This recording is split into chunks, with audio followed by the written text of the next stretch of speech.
Welcome to Parenting How Not to Suck. And as I tell you every time, when you click this link, that absolutely shows you do not suck. You're here because you want to have a better journey in your parenting and you want to raise the kids the best you can. So we have some amazing guests. And today I'm very happy to have Kirsten McCormick. Kirsten's journey into understanding youth connection began in a service trip to the Philippines at age 16, where she discovered how to be high on life, friendships, and experiences, and a lesson that stuck. As a cheerfully imperfect mom of 5 and a veteran youth worker in settings from outdoor camps to theater, she witnessed firsthand how being truly seen and heard empowers young people. Recently, she developed Teen Connect adventure camps in San Miguel de Allende, Mexico, bringing U.S. teenagers to central Mexico for immersive unplugged experiences. Her new book, Unplugged to Reconnect, guides parents in helping teens navigate today's unprecedented pressures to look, think, and perform for a society that offers expectations without support. Through her work, Kirsten creates spaces where teenagers can disconnect from screens, discover themselves, build authentic friendships, and find confidence in who they really are. This is how parents change the world. I love that because that is how we change the world. Thank you for being here, Kirsten. Thank you so much for having me. I'm so happy to be here. The teenagers, God love them. We went through a lot when we were teenagers, but today's teenagers, they have so much more stacked challenges in their lives, I completely agree. The amount of pressure and the different technologies that they have to deal with, everything has changed. Like it's a completely different environment and world when we were teenagers. Yeah, absolutely. And I think, we as parents, we have to understand that we can't parent them the way we were parented. We have to be there as their guiding light as they're going through all of these struggles, right? We can't just say, oh, they'll get through it like we did. There's a lot more on their plates today. Yeah. We'll get to that. But first, I want to start, and I'd like you to tell me your story of how travel changed your trajectory as a teen. Yeah. So I had the opportunity several summers in a row to travel as a teenager.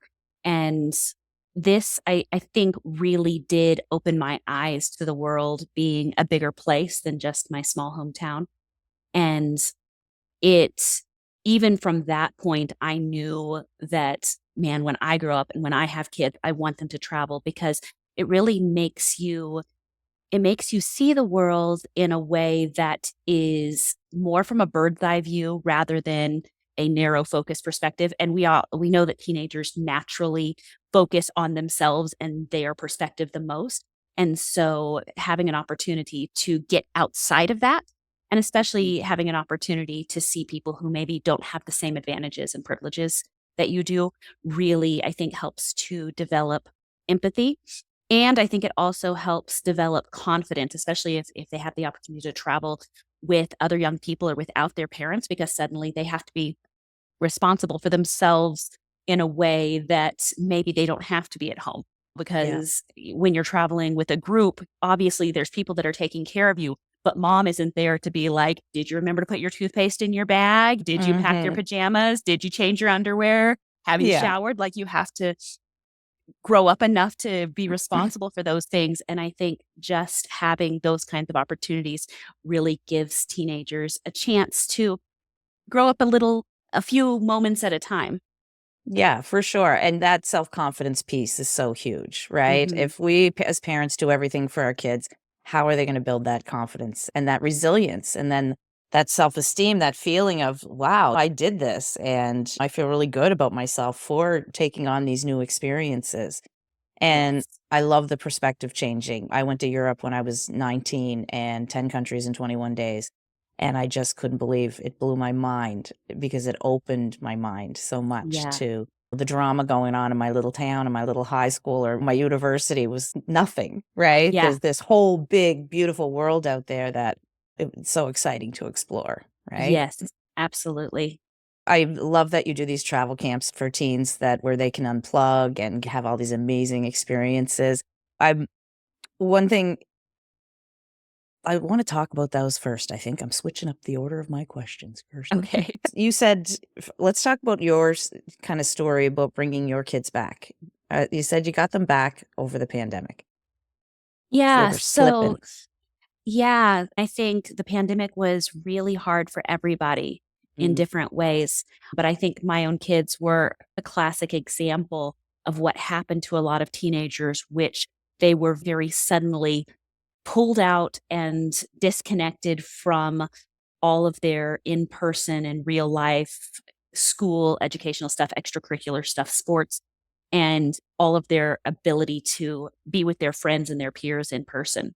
mm. And because of that, I've always been fairly conscious of having limits around screen time. And I used to joke, "Oh, you can't play video games too much, or your brains are going to start melting and coming out your Yeah. ears." Which my kids were like, "Oh," until they got old enough, and then they're like, "That's not true." Um, but that was a running joke: is video games are going to melt your brain. Let's Yeah, keep some limits on them. But when the pandemic hit, suddenly online connection with their friends was the only connection, exactly. and that was the only way for them to socialize. And so all bets are off. The limits went away because we thought it was temporary. And we're like, we want them to be able to, number one, they were doing school online, and Mhm, we wanted them to be able to connect with their friends doing mostly video games. They would do Zoom calls, they would chat. But what ended up happening is that they ended up just spending the majority of their time in their rooms, like dark mm. caves, staring at their computers or their phones. And when it turned out that it wasn't just a few weeks or a month, but months upon months, I really felt like it was impacting their mental and emotional health. I don't Yes. think that teenagers are designed to be isolated and only connect through digital means. And I think that this was impact. I could see the impact on my own kids, but they weren't the only ones. We, in December of 2020, our family ended up making the move to Mexico, and things here were still as locked down as they were there. The biggest difference is the weather was better here. So we were able to Mhm, get outside a little bit more, and there were more things available to do outside. But I realized really quickly, I really liked it here. And if I wanted my kids to be happy, they needed friends, and I mhm. needed to get them out of their rooms and off Yeah. of their devices. And so I put the call out to see, is there anyone else whose teenagers are isolated and need connection? And a handful of parents said yes. And so we started doing these outdoor gatherings where we would go and we'd play outdoor games and do stuff that was available to us at that time. Mhm. And it was amazing because my at first my kids complained about, "Oh, it's so awkward. We're going to go and meet with people we don't know. Ugh, how awkward." But they also were starved for connection, and Yes. so they came. And I think the other kids felt the same way. They're like, "Oh, this is awkward and weird." And yet once they were in person and able to make eye contact and listen to each other's voices and laugh, like that human connection piece that all of us crave so much Yes. was so apparent. And after the first time, I just made a commitment to myself. I'm going to keep showing up and I'm going to keep doing this for my kids because they need it. And so we did. And the transformation I watched in my own teenagers and in the other teenagers that were coming to the activities was just huge. These Mm. kids were started off socially awkward and isolated, and some of them had been battling anxiety and depression and other issues because of the isolation, and they just came alive again. And it was the I love highlight of that. their week every week, and it was really transformative to watch. And I have always been a big advocate for peer to peer interaction and that kind of connection. But it really solidified for me watching that change happen. And so the other programs that I've developed since then have been as a response to, okay, kids need this. Kids need in person, face to face, hands on experiences. This is how we build confidence, and this is how we build connection and combat a lot of the stress and anxiety that kids feel when everything is either online or in their heads and they can Yeah, obsess over these things. Actually, doing something in real life is the best way to not be scared of it anymore. absolutely, absolutely. So what are some of those activities that you have been planning over the years to help them disconnect from screens and connect with each other? Because it is so important. Yeah. So We here in our local community, the projects that I run, we do some sports, we do a lot of game nights, we have some movie nights. We've put on an amazing race. I'm not sure if you're familiar with Yeah. that show. So we did an amazing race in our town where teams of 4 kids, 4 teenagers would have to go around town, and we had tons of volunteers that were organizing different stations with activities and challenges for them. And they spent 5 hours going all over town, and they had a Wow. limited amount of money they could use for buses or taxis, or they could go slower and walk to the different locations. And they had maps, and then the winning team got to go on a hot air balloon ride. And Nice. it was, so that's one of the fun things. We've put on haunted houses. We have a musical theater club. We have a language exchange club to help them learn language for kids that are new here. We basically anything that kids might possibly be interested in, we do. I personally lead a lot. It's a parent-led community, and so a lot of Mhm. parents are involved, but I personally tend to lead a lot of stuff that has to do with music and theater and camping and travel and adventure. I've taken the kids on a lot of trips, and we do a lot of camping and exploring in the mountains. And that is how the Teen Connected Ventures project was launched, was because I was seeing these massive benefits that the local kids were experiencing, and having friends back in the US be like, that's so cool. I want my kid to do that. And I was like, Yeah. okay, how can I facilitate that? And Yeah. that launched the project to bring kids down for summer camp adventures here, where they get to unplug, and they're having so much fun that they don't miss their phones. Yeah. Yeah. They don't even realize. I mean, I just love that we need something like this in every community, Kirsten, for the teenagers. What would you tell parents that are interested? They want to start something like this in their community. Where would they begin? I think that teenagers will always take the path of least resistance. Yes. They will enjoy in-person activities more. But if it is easier to just sit and scroll on their phone and chat with their friends on Instagram, they will do that. Mhm. And so I think what parents can do is create, find, and facilitate experiences that give them the chance to hang out with their friends in person, doing fun things that they might not have thought to do on their own. And teenagers a lot of times will roll their eyes at things, but then once Yeah. they do them, they really Yeah. enjoy it. And they're Yeah. like, that wasn't so bad. And a lot of them will find new passions and hobbies, whether that's getting them involved. If it's a parent that's new in a community, plugging into existing things that are already happening, whether Mhm. it's sports or clubs or extracurricular classes where the kids will be doing something in person with other kids.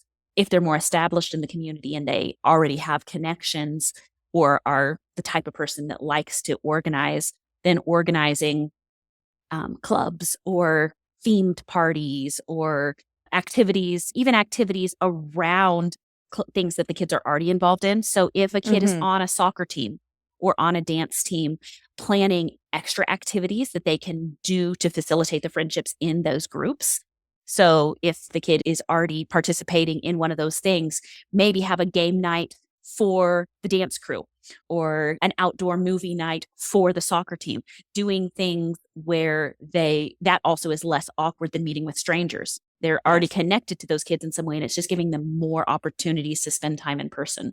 Yeah, for sure. It comes down to tapping into what the kids are interested in. And as parents, that's part of our job, is to know what are their interests, what are their passions, and facilitate those, whether it be working on a car engine or going rock climbing or learning carpentry from one of the parents, right? Yeah. The possibilities are endless. And one of the things that makes me a little bit sad, but also the opposite side is a lot of hope, is that I've talked to a lot of parents who say, my kids don't have any passion and interest. They Mm, just want to game all the time, or they don't have any passion and interest. They'd mm, rather sit on the couch on their phone. And that goes back to kids will take the path of least resistance. yeah. And if that is what is normal and acceptable in one's household, then we as parents have to change the narrative. Yes. And because ultimately, it's usually us who is providing the Wi Fi or paying the cell phone bill. Hmm. And even though the kids may not like it, we do have say over how they spend their time. And there's a high opportunity cost research has shown, very recent research has shown that the average teenager spends 7 to 9 hours a day in front of a screen. And that means that, and that's outside of school hours or what they might be doing on Mhm. screens at school for schoolwork. And that means that 7 to 9 hours a day that they're not playing soccer or doing woodworking or drawing or writing or reading or hanging out with their friends, being Yeah. goofballs. Mhm. And it has a really high opportunity cost. And so what I like to remind my kids is there's nothing wrong with video games. And there's Yeah, nothing wrong with our cell phones. They are amazing, powerful tools that let us connect and do absolutely. lots of great things. They are tools. But when we spend too much time on any one thing, it's costing us time on something else. Yes. And so the idea is to help them and model for them what it looks like to spend our time doing things that are meaningful and fill us up and light us up and move our lives in a direction where we're reaching our goals rather than endless Yeah, endless scrolling. scrolling. Exactly. It's so important, that modeling piece. We as parents need to show our kids ourselves following our passions and things that are meaningful to us. That's a huge first step, right? When they Yeah. see us doing it, then they're going to be like, okay, maybe, right? And it is, I agree, the sadness of the kids today that are scrolling and they don't know their purpose. But I think you talked before when we met originally about you do see a transformation in these kids when they're unplugged. That's how they can get to discover these passions. And Yeah. A lot of times it takes being bored first. yes, It takes being absolutely. bored to stumble onto something that you're interested in. And a Yeah, lot of kids never get past that point, and the parents don't create the space where they get bored for first. Because there is a little bit, if parents implement new screen time limits in the home, which it's yeah, different for, there's no universal, this is how much they should no, or shouldn't. That's very individual to each family. But say parents implement and are like, okay, on school days, an hour of screen time is enough, just as an hmm, example. yeah, If parents do that, then they're going to get a lot of pushback initially from the kids because the yeah, kids are going to be bored. They're probably going to be grumpy and they're probably going to do their best to make their parents miserable while hmm, their systems are detoxing and looking for things to do. And a lot of parents never get through the 3 or 4 days of their kids being little jerks to yeah, the other side where the kids do get bored enough to pick up a book or pick up some colored pencils and drawing paper or wander outside to find a neighbor that wants to play soccer. It's there's this hump that we have to get over in order to find our boredom, which then leads to finding our passions. yes, exactly. And it's so important to be consistent and stick through that difficult time because Yeah. the rewards, right? The rewards are huge to see your kid doing something that they love, that they're passionate about. That in itself is super rewarding. See them happy and socializing, right? Yeah. And a lot of parents also don't want to do it because they know the modeling piece. And Mm, I know for me, this has been really hard because I would give my kids limits around what they could do. And then they would see me, and I do a lot of work from my phone. So they see me pick up my phone, and I might be answering important messages that are work related. yeah. And, but they can't tell the difference between that or if I'm on Facebook or if I'm just randomly scrolling. To them, mom is just on her phone. And so Hmm. they would call me out. And really, for a really long time, I was incredibly guilty of being like, no, you're not the parent. I'm the parent. I work on my phone. Do you pay the bills? No, you don't pay the Yeah. bills. So I'm on my phone. I'm doing work. Therefore, I have the right to be. And I would just shut them down when really what needed to happen for me and is still a work in progress because I am not a perfect parent Nobody. is is to really prioritize when I'm with them, being present with them. Yes. And so for me, that meant really scheduling the majority of my work while they're in school so that I Hmm. can get the majority done. And if something important comes up after school now, I try to pull out my laptop, even if the work I'm doing is on my phone. I try to pull out my laptop and tell them, hey, I have some work stuff to do. And when they see me there with my laptop and my phone there, they're like, oh, she's working, rather than I'm on my phone while I'm cooking them dinner or while they're trying to tell me about their day. Yeah. So this summer, and this was painful. I gave my kids permission to call me out. I said, hey, I really want to be better about being present with you guys when you guys are home. If you see me on my phone, please remind me that's not the atmosphere I want to create and that I want to be present with you. Yeah. And boy, did they take that to heart. They must have And loved that. they did. But it was good for me because also giving them permission also was a good reminder for me that when they say, hey, mom, you're on your phone, that I had told them to do that. Yeah. And it really helped with the accountability piece for me. Yes. And I also found that they were more willing to comply with the limits I was putting for them when they saw that it went both ways. Yes. Boy, was that hard. I know. But so worth it. I Yeah. mean, so worth it. What you get back in the connection with them by doing that is an amazing gift, because our teenagers they're special and they're growing and they're learning and they're just amazing Yeah. beings. Yeah, As they difficult really as they can are. be. And it's interesting because you've heard that phrase, like, people don't remember what you say, but they will always remember how you made them feel. Yes. And it really hit me that if I'm always on my phone in front of my teenagers, I'm basically sending them the message that this is okay for someone you love to treat you this way. Mm. To feel like they're not 100% present, like I'm modeling for them how it's okay for their partners or their friends or their coworkers or whoever else they're in an important relationship with. It's okay. And that it's okay for them to treat people that way. Even Yeah. if I say, hey, it's not okay to be on your phone when your friends are here, be with them. Or it's pay attention, your girlfriend's trying to talk to you, listen to her, Yeah. get off your phone and listen to her. I can say that, but they won't remember that. They will remember what it feels like to either have me present when they say something and not distracted by my phone, or not have me present. And that Yes. we're setting the foundation for all of their relationships for the rest of their life. And when I think about that, I'm like, oh, that's big. That's big. But it's so true. You Yeah. teach people how to treat you, and we want our children to be treated well, and we want them to treat others well. And being present is one of the ways we do that, and listening and exchanging fun times and conversations that wouldn't happen if everybody's just sitting there on a device, right? Yeah.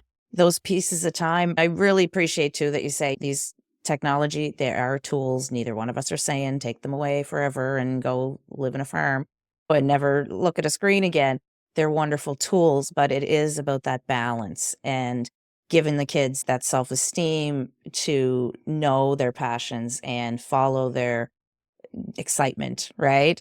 They have to have a balance with no screens in order to discover that, right? Yeah. It's so important. There's the travel piece is such a big part of it. And I think it would be so amazing if every teenager could just drop everything and just go travel and learn about the world. But realistically, Kirsten, not every family has the money to be able to allow their kids to travel. So Yeah. the last time we chatted, you had some great creative ideas that what parents can do in their own community to give kids some of those eye-opening experiences that travel give Yeah. us. I think a lot of it is about allowing them a level of independence that parents of our generation have become less comfortable with. Because when one of the things that happens when kids travel by themselves or with a group, but without their parents, is that responsibility piece and having to make sure, okay, do I have my passport?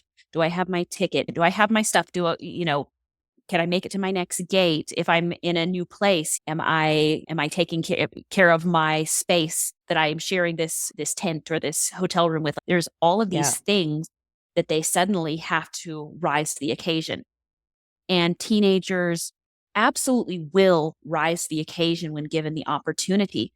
But there's been a trend in the last 20 to 30 years of parents wanting to protect their kids and keep them safe, because the world feels like, and I think a lot of this is because we have access to every bad news story that happens. Yeah. Not that things didn't happen before, but now we suddenly hear them, and that becomes it can make it feel like everyone's getting kidnapped or all these bad things are happening. And so we have, in attempts to provide our kids with more physical safety, we've removed from their normal day-to-day experience. Not everyone, but as a Yeah. culture and society, we have removed a lot of their opportunities to practice independence in Yes. ways that in previous generations were just the norm and were really healthy building blocks for building confidence. Yes. So certain levels of independence, like taking the bus across town to get to a friend's house or to get to an extracurricular activity, going to the store for your parents and picking up some groceries, staying home alone and babysitting siblings or neighbors.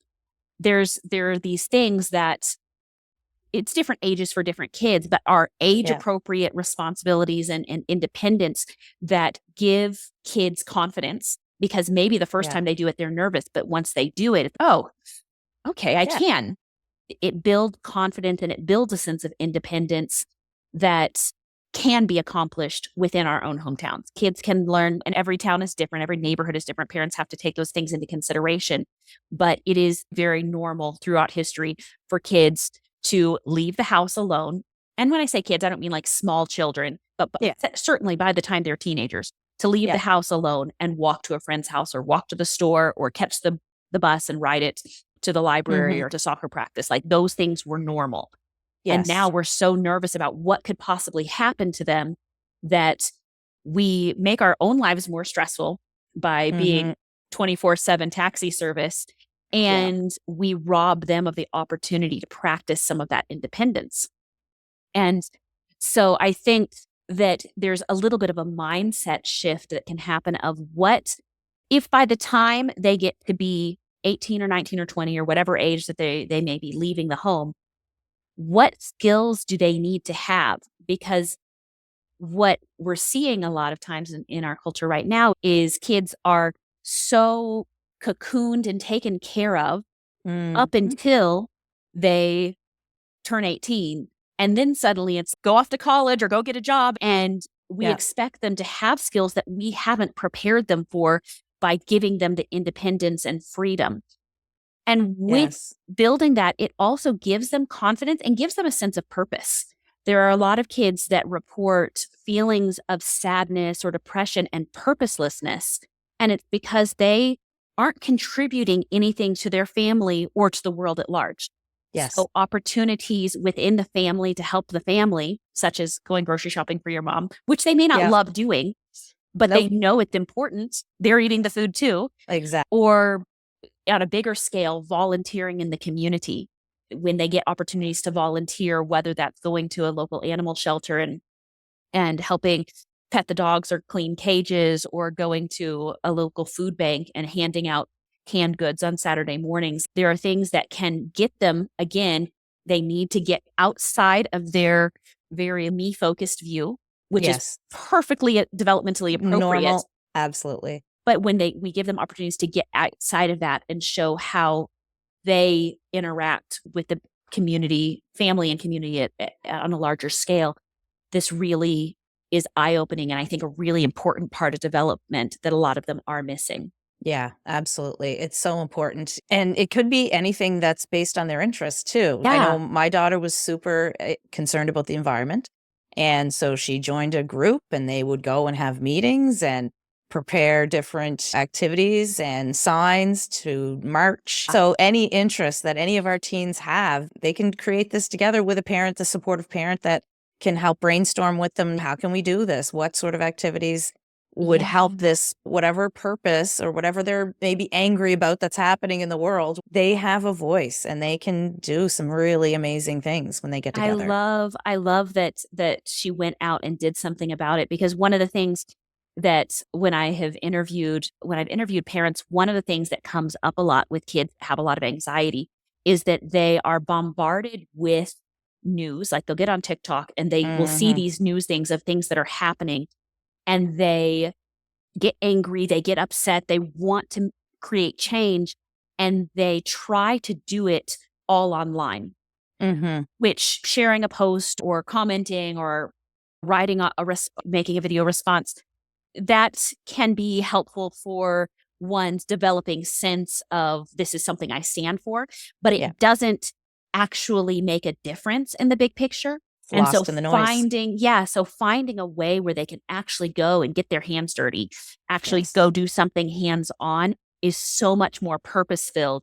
And rather than like when you join the noise and the outcry online, it tends to fuel anxiety and make one get more worked up because it builds up this pressure that never actually has an outlet. Whereas when they Yes. actually go and do something, a project, no matter how big or small, when they actually go physically do something, there's an outlet for that. And Yes. there's a sense of, I can't change the whole world, but I can work on my little corner of it. Yeah, exactly. And it brings that sense of connection because they're with peers that have the Care about same, something. Yeah. yeah, have this care about the same thing. So I guess that brings me to explain. I love your term positive peer pressure, right? And the benefits for teens, that concept. Yeah. We all know about peer pressure, but tell me a little bit more about that. So the first time I ever tapped into positive peer pressure was when I was in my early 20s and I worked at a daycare. And I noticed that with a class of 2 and 3-year-old, if you could get excited enough that one kid would do it, suddenly all the other kids are doing it. And they don't know why, but it's just exciting. Like we're going to circle time. Okay, we're all going to circle time. And so I frequently tapped into positive peer pressure with the little kids. But when I really started spending a lot more time working with teenagers, I realized it was pretty similar. Is if you got a few kids on board, a lot of times kids will wait to see if someone else going to do it because I don't want to do it if it's uncool. And when a few kids can get on board, if you can really learn to communicate the message or the theme or the agenda with a few kids, a lot of times then the others will follow. And when you're in an environment, I'll use the no phones on the camps as an example. When they're in an environment where they all show up, okay, and all right, guys, phones aren't bad, but we're going to do an experiment and just see how you feel and how this whole experience, what kind of memories it leaves you with without your phones. Yeah. For the first day, everyone's, oh, I miss my phone. I don't have my phone. But there's that camaraderie of we're all in this together and we're going to get through it. And by the second or third day, they're enjoying it so much. And everyone's having a good time that the group dynamic, I think, helps them get over the hump way faster than if they were on vacation with mom and dad and mom and dad said, okay, let's do this phone-free vacation. Yeah. I think they would eventually get there, but it takes longer than when they're in a group dynamic. Yeah, for sure. Sometimes it just takes the adults being really enthusiastic and being like, okay, it's go big or go home. We're doing this. Yeah. Start the momentum. And then once the momentum is going, that positive peer pressure keeps it going. Feeds itself. It's like contagious in a good way. And I love that. We got to build that excitement. And because excitement is contagious, right? Yeah, I love that. I love that, Kristen. I love that. I think you've given an awful lot of ideas for parents of teenagers that are probably struggling with their kids on their screens these days. And we just have to just take a moment and figure out what they're interested in and try to provide those opportunities and experiences for independent and building confidence, which thereby builds self-esteem, which is what we want for our kids, right? Yeah. We want them to be able to step out into the world and be who they are and live beautiful, prosperous lives. Yeah. Just if we can just get them to be happy, adjusted adults. Yeah. That's all we want. Comfortable in their own skin. Yeah. They don't need to be famous or rich or like the CEO of a company. I just want them to be comfortable, well-adjusted people that know how to take care of themselves and the people around them. Exactly. So I thank you so much for being here, Kirsten. I have a few questions that I ask all my guests at the end of the show, trying to be like one of the big guys. So tell me, what is your definition of a fulfilled life? My definition of a fulfilled life is to be comfortable in one's own skin, to do work that matters, and to have healthy relationships with the people that are close to you. Yes, I love that. You already answered my second one. How will you know you did a good job raising your children? If they are well-adjusted, comfortable in their own skin, and can have healthy relationship. Yeah, it's true. It's all about the relationships, really. We're relational beings as humans, right? So everybody has challenging times. What's something that you tell yourself during those challenging times? I'm a very emotional person, and I have high highs and low lows. And I don't let myself make decisions when I'm in the lows. I remind Mm, myself that this too will pass, and that now yes. is not the time to quit the thing or give up. And that usually either a snack or a good night's sleep will at least get me to a more balanced place where I can then make a better decision tomorrow. And Yeah. then I just let myself feel it. Yeah, that's so important to just let those feelings because they do pass, right? If we allow them. Yeah. That's the piece, right? Yeah. So, what do you think what is the most important thing you want our listeners to take away from our conversation? Um, I think that parents can feel really overwhelmed, and especially if they start looking at the statistics of what's happening with teenagers, the rates of anxiety and Mm, depression and even suicide. But the other side of that is there's so much hope. We have yes. so many options and so many things we can do to support our kids. And that's what I go into a lot in my book for parents, is just that, yes, this can be really scary, but Mhm. it's not that, it doesn't stop there. There's all of these tools that we have that can give our Yes. kid every possibility. Yes. Yes. I love that. So, finally, where can people find you? The Teen Connect Adventures is at teenconnectadventures.com, and we're on Instagram and Facebook. And I have a parent blog as well on teenconnectadventures.com where I go into a lot of these topics. And on that page, there is a link to download my ebook for free. Awesome. I love that. We'll have all the links in the description. Thank you. Thank you, Kirsten. I really appreciate our chat, Thank you helping our so much. teenagers and helping those parents that are dealing with teenagers know that you don't suck. And thank you Go to so Chris. much for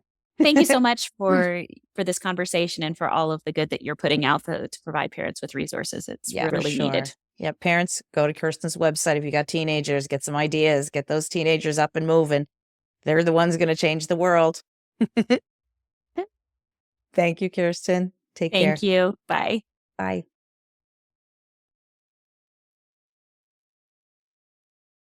So glad you're still here. You do not suck as a parent. But I want you to know about something that we've created. The coaches and the experts that you see in this show, we've gotten together and we've created a community. It's called the Powerful Parenting Collective, where you as a parent can enter our group and have access to many of the experts that you see on the show, to private message them, to have a quick little video chat before you decide to hire them to help you in your parenting journey. Or maybe you decide not to do that. I want you to think about a community that is supportive, that will have events for you, free workshops, free information, and a place where you can really connect with the different experts that you've seen on this show. So click the link below and join us. Basically, think of it like a shopping mall for parents.